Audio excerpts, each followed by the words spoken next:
welcome to a special series of face-to-face interviews with India's leading cricketers. Over the next 13 weeks, I shall introduce you to many of the leading legends of the past, as well as several of the shining stars of the present. And today, we start with someone truly special. He's not just a cricketer, he's a role model for millions of young people.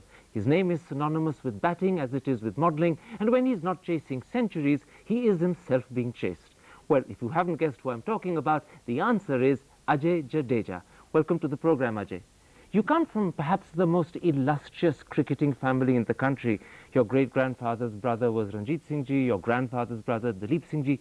Did that make it easier to be a cricketer, or in some way did it actually make it much more terrifying? I would say it made it easier because fortunately I never lived in Jamnagar in my growing years, and I was always in Delhi, and in Delhi you were a common man no matter where you are from or who your ancestors are. And at home I was always encouraged because cricket was in our blood or in our family, so it was in fact easier. Now, something else that was also in the blood was politics, wasn't it? Because your father's a politician, he was a Congress MP. So was there also a lot of political activity going around you when you were young? Not really into politics, I guess, because my father was the first one to get into politics. I mean, our ancestors were rulers, but I guess that could be considered as politics. I mean, but living in Delhi, and I was too young when he first became a member of parliament. I was 4 months old. We went back to Jamnagar in 80 and we came back in 90. But I wasn't really influenced because by the time I was 14, 15, I was into cricket and I wasn't really bothered what my dad was doing. Unfortunately, before cricket came school, your parents sent you to boarding school in Rajkot, where in fact members of your family had been for generations. But you hated it, didn't you? Oh, I hated it for sure. And the only difference was when my dad and my grandfathers went to that school, they probably had 4 rooms to themselves. They had their own cook, they had their own horses. But when I went to that school, we were 16 in one room. So there was a little difference between my ancestors going there and when I went to that school. Was it just the difference in treatment? Was it also the fact that you hated boarding school and being away from the family? Yeah, I think that was the reason. I hated boarding school because I was allowed to do anything and everything at home. We were never restricted to, you got to get up at 9 o'clock, or you got to sleep in the afternoon, you got to study at this time. We were allowed to do what we wanted to do at our leisurely times and just get through to the next class. That was the main aim. That was told to me by my dad, that as long as you pass, you can do what you want. Now, in fact, when you came back, they put you in school in Delhi at the Bharatiya Vidya Bhavan, but you found a very clever way of avoiding going to classes, didn't you? Not clever way of avoiding going to classes. I didn't go to school for about 2 months. My mom used to drop me to the bus stand. She would see the school bus coming and she would walk back home, and I would wait. I'd get behind the bushes and let the school bus leave, and then I would carry on, go roaming around Delhi, and that's how I probably know all the streets in Delhi. And in fact, that was the time when you got into terrible trouble in your 6th class. The exams came, yeah, and you didn't pass. I didn't go for the exams because my parents didn't even know. They thought I was going to school every day, until they realized when I think my dad went to school and the report card it hadn't got home. So he went to school to find out what happened, how's he doing in the semester exams, and that's when they told him. We thought he wasn't well because he hasn't come to school for a couple of months. What did your father say? He didn't say anything. Only thing he was concerned about, where have you been going, because he was a little worried, and he thought I was into wrong company or something, because I hadn't been to school for 2 months. And later he realized I used to spend a lot of time at National Stadium. I'd go and sit there, watch people play. In fact, you were there almost every day for 6 hours a day, is that right?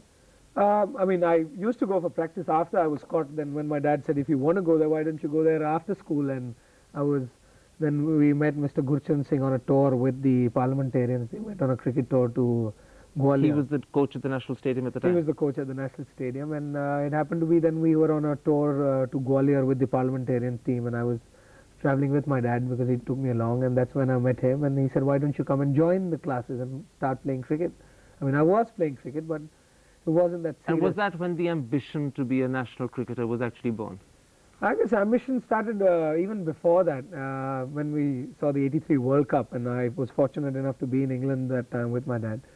And we saw India win the World Cup, and every kid, I guess, in that time wanted to become a cricketer.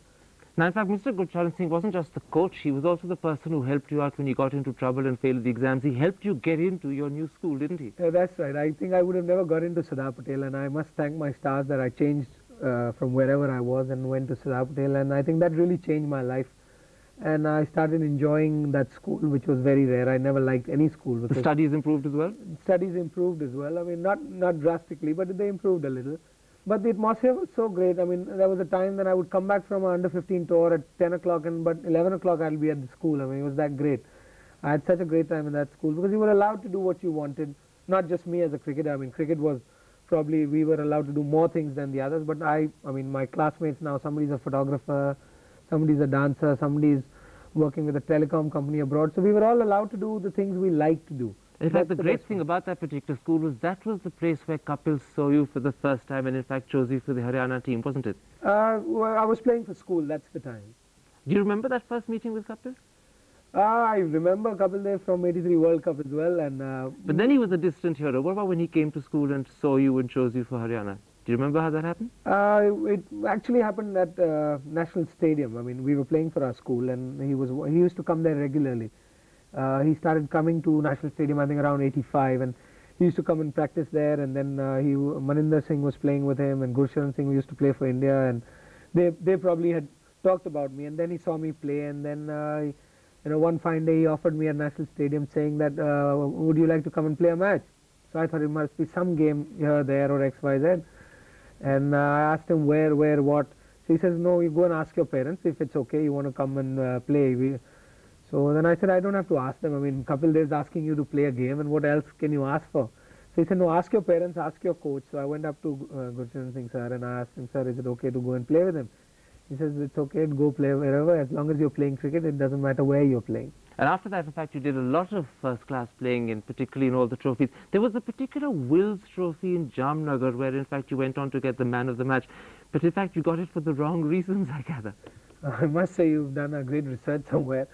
Yes, it was in Jamnagar. We were playing a Wills Trophy game. This was just before I got selected for India for the first time. And this game was in Jamnagar. I scored about 60, 68 or something. And Ravi Shastri had picked up 5 wickets and scored 20, 30 runs as well. So in the evening when they were announcing the man of the match, I mean, Ravi almost got up from his chair expecting that he's going to be man of the match. But so happened it had to be in Jamnagar, and they couldn't overlook Ajay Jadeja's Absolutely, they'd have been in 68. terrible trouble. Now, you got chosen to play for India for the first time in the Sharjah tournament in 1990 when you replaced Atul Wasan, but sadly you didn't actually get to play on that occasion. Was that frustrating? No, not really. It wasn't that sad as sad as you make it sound. But it was in fact great because I was only in school. I was in the 12th standard.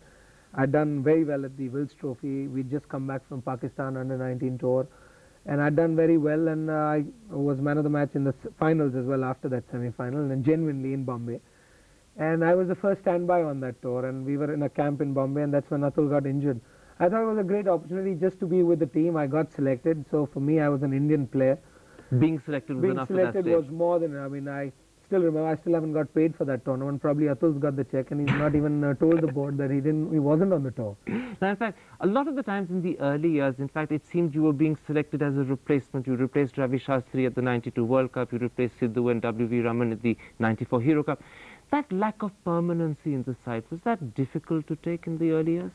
It was difficult, but I mean, difficult for me. But if I look at it now, it was okay because they were better players. They'd been playing for long. They'd done well, and for any youngster to break in, you've got to get an opportunity. So I think I was fortunate enough to get these opportunities. Somebody got injured sometime or the other, so I would at least get a couple of games, do well or not do well, and I kept coming back. I think that was more important. What about the fact that they kept shuffling your batting order around? Sometimes like a game of snakes of ladders, you seem to go up and down the batting order. I guess I had to find a place in the team somewhere, and I was fortunate enough that they could pick me to play at 6, 5, 4 or open. So I think that was in fact not frustrating, but I was fortunate that I could fit into wherever in the team. So it was almost a strength, in fact.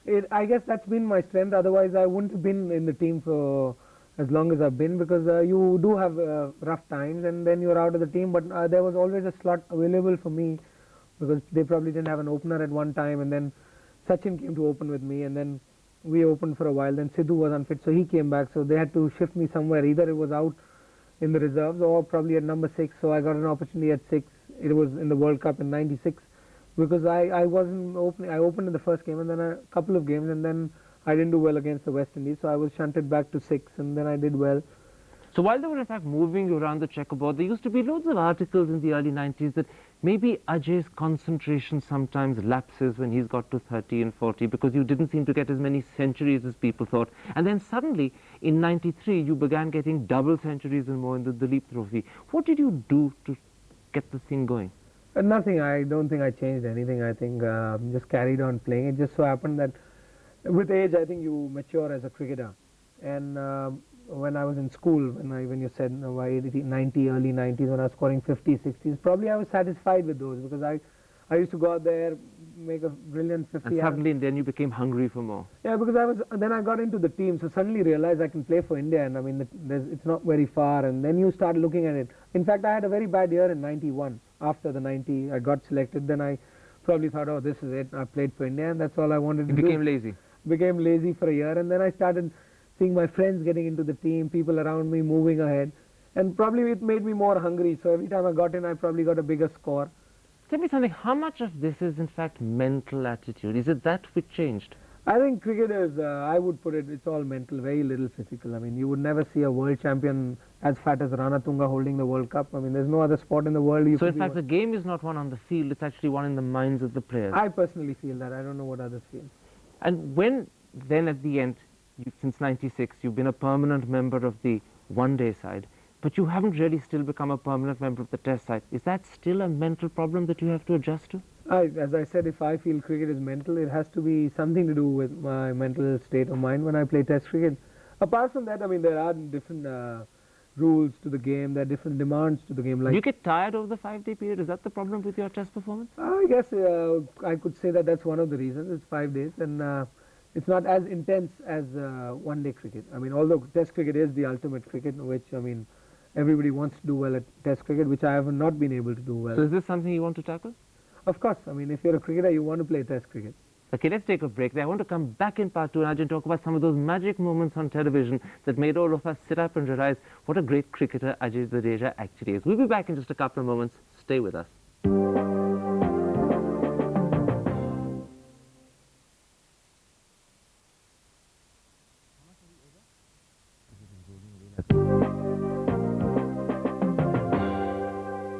Welcome back. My guest is Ajay Jadeja. Ajay, let's talk about some of those magic moments on television that we all remember.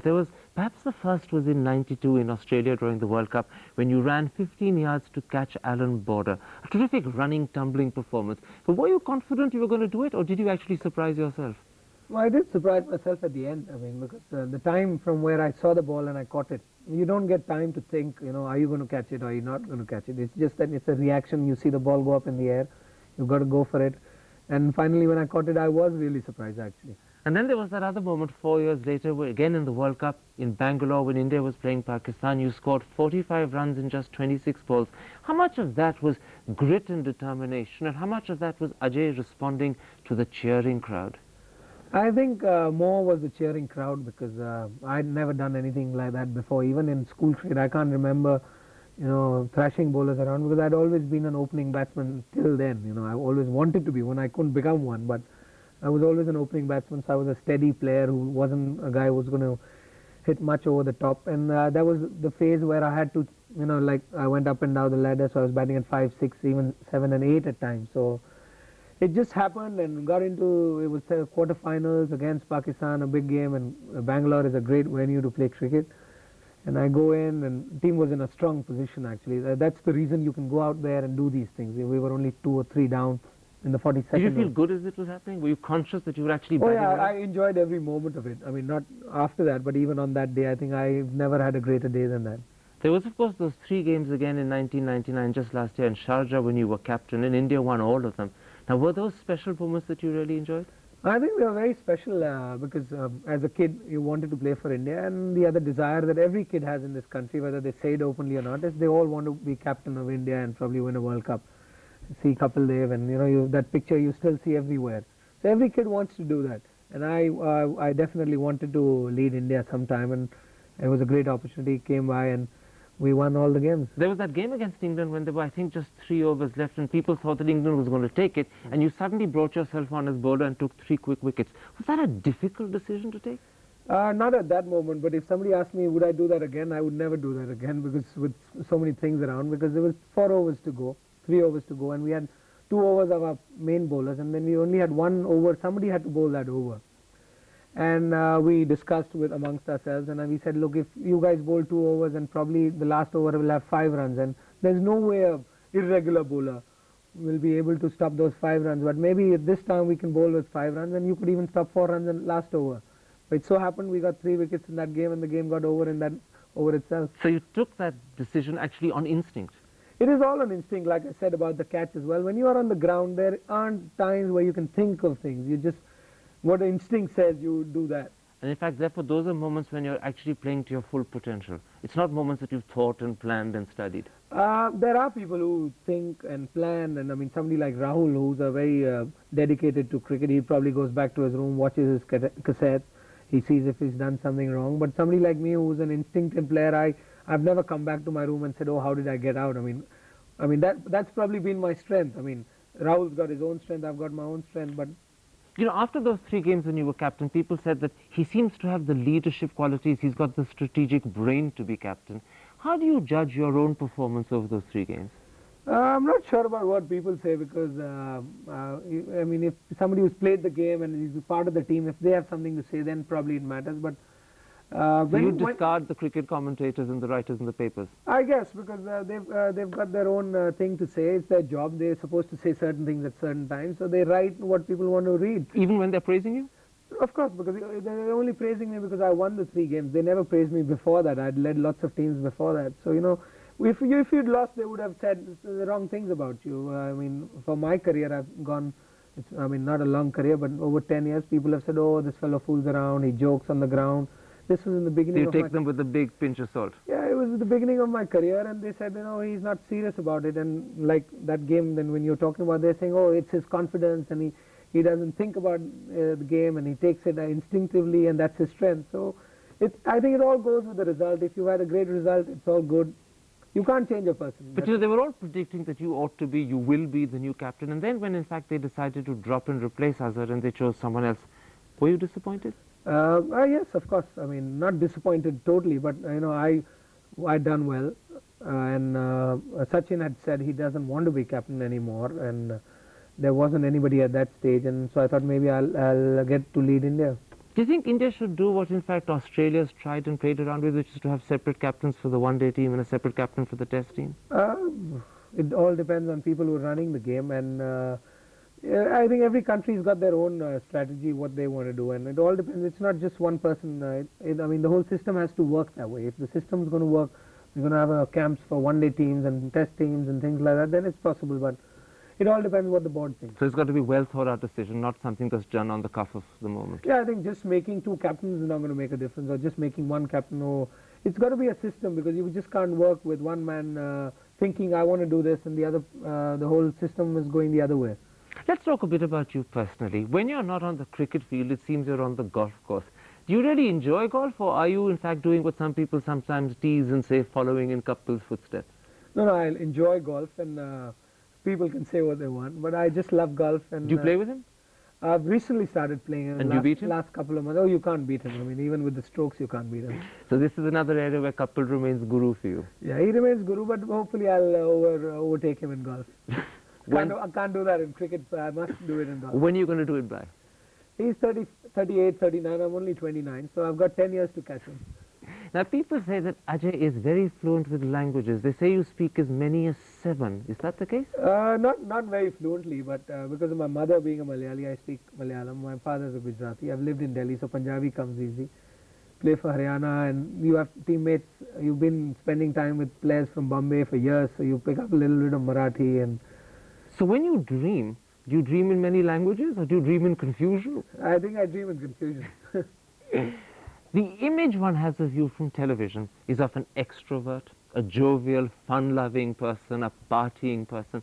Is that the truth, or is that just a carefully contrived image? No, I guess partly truth, partly contrived image or whatever, because you go through phases. I mean, I was a party person. I used to be out 5 nights a week till about a couple of years ago. And for the last couple of years, I probably go out once in a couple of months and things like that. But I guess it's stages in your life you go through. You're in school, you do certain things. College time. So what changed 2 years ago that made you stop partying? No change as such, no change in my life, but I guess age and factor. You're not seriously saying you're slowing down, are you? No, I'm not slowing down, but it's just that when I went out in school, college, or even till 95, nobody knew who this guy was at the nightclub. But now when you go out, you're Ajay Jadeja, and then you get people talking, oh, he's got nothing else to do. He comes here and drinks every night, and he's sitting here every night. When you're a nobody, nobody cares who's in the nightclub. But when you are somebody, people know you are there, and then it's very easy. It just goes on. You go to somebody's house and you say, oh, I saw him there drinking that night. I gave up drinking 2 years ago, but people now got to know about that I used to drink. I used to drink alcohol till 2 years ago openly and everywhere in the world. Nobody knew. But the bigger the name, you go to a nightclub, whether you drink Coke, it doesn't matter. People know there is Bacardi in it. I don't even drink Coke. But it just, they make up, they say because who you are. This is the penalty of fame, isn't it? Not penalty, I guess it comes with the fame. I mean, there are lots of advantages which I haven't talked about. Such as? Maybe I'll let you know after the show. Thank you. One of the things that's constantly speculated about is people say Ajay Jadeja is a playboy. Is he? I mean, I don't know about it. People talk about it. I think we must ask people who think or whoever said I'm that. And how can they say that? Because even if there was one, I mean, nobody would know what I do in my four walls. So again, this is part of the image that you're happy to let float around because it doesn't do you any harm. No, it doesn't do me any harm, anything. I mean, I personally feel nothing does me harm. Because what I am today is what I am. I mean, when I go out, people know me for the cricket I play or the ads I do. What they see on TV is what they believe. And also the romance that they associate with you doesn't do you any harm at all. No, of course, who doesn't like romance? I would love to have romance every day. I would love to, I mean, who doesn't like women? So tell me this, you're nearly 30, in fact you'll be 30 next year. Is marriage therefore on the cards? I guess now it's the time to get married, and if I don't get married in a couple of years, probably I won't find a girl. Have you found someone that you want to marry? I'm not sure, maybe. So it's possible, but not something you're going to reveal at the moment? No, it's definitely possible. I'm going to get married, and I'm not sure whether I'm going to get married next month or next year. I've been saying this for the last 10 years, because somebody asked me this in 1990, when are you going to get married? I said it could be tomorrow. And I still say that it could be tomorrow. You might. So your fans could actually be very surprised and find that July, August, September, maybe the end of this year, Ajay is suddenly getting married. It could be. It could be. I might not be married for another couple of years. I can't say what's going to happen. I can always say what has happened. But the question is suddenly an open question. You're not saying not as yet. Not as yet. Well, Ajay, thank you for this wonderful interview, and let's hope that we get this good news that we're all waiting for very quickly indeed. Thank you. Thanks a lot. Thank you, sir.